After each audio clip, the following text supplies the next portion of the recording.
एक professor class ले रहे थे। क्लास के सभी छात्र बड़ी ही रुचि से उनके लेक्चर को सुन रहे थे। उनके पूछे गए सवालों के जवाब दे रहे थे। लेकिन उन छात्रों के बीच कक्षा में एक छात्र ऐसा भी था जो चुपचाप और गुमसुम बैठा हुआ था। प्रोफेसर ने पहले ही दिन उस छात्र को नोटिस कर लिया, लेकिन कुछ नहीं बोले। लेकिन जब 4-5 दिन तक ऐसा ही चला तो उन्होंने उस छात्र को क्लास के बाद अपने केबिन में बुलवाया और पूछा, तुम हर समय उदास रहते हो, क्लास में अकेले और चुपचाप बैठे रहते हो, लेक्चर पर भी ध्यान नहीं देते, क्या बात है, कुछ परेशानी है क्या?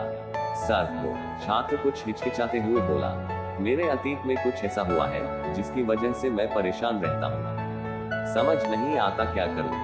प्रोफेसर भले व्यक्ति थे, उन्होंने उस छात्र को शाम को अपने घर पर बुलवाया। शाम को जब छात्र प्रोफेसर के घर पहुंचा तो प्रोफेसर ने उसे अंदर बुलाकर बैठाया। फिर स्वयं किचन में चले गए और शिकंजी बनाने लगे।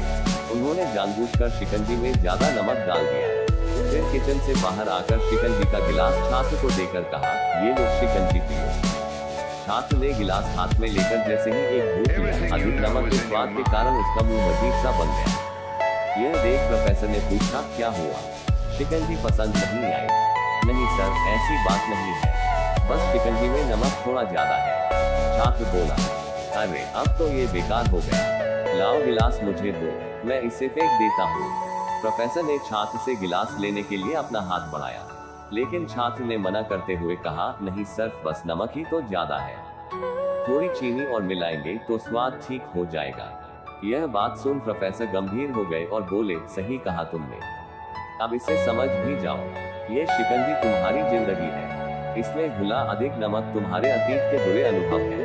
जैसे नमक को शिकंजी से बाहर नहीं निकाल सकते, वैसे ही उन बुरे अनुभवों को भी जीवन से अलग नहीं कर सकते। वे बुरे अनुभव भी जीवन का हिस्सा ही हैं। लेकिन जिस तरह हम चीनी घोलकर शिकंजी का स्वाद बदल सकते हैं, वैसे ही बुरे अनुभवों को भूलने के लिए जीवन में मिठास तो घोलनी पड़ेगी ना। इसलिए मैं चाहता हूँ कि तुम अब अपने जीवन में मिठास घोलो। प्रोफेसर की बात छात्र समझ गया और उसने निश्चय किया कि अब वह बीती बातों से परेशान नहीं होगा। जीवन में अक्सर हम अतीत की बुरी यादों और अनुभवों को याद करते ही होते रहते हैं। इस तरह हम अपने वर्तमान पर ध्यान नहीं दे पाते और कहीं न कहीं अपना भविष्य बिगाड़ लेते हैं। जो हो चुका उसे सुधारा नहीं जा सकता, लेकिन कम से कम उसे भुलाया तो जा सकता है और उन्हें भुलाने के लिए नई मीठी यादें हमें आज बनानी होगी। जीवन में मीठे और खुशनुमा लम्हों को लाइए, तभी तो जीवन में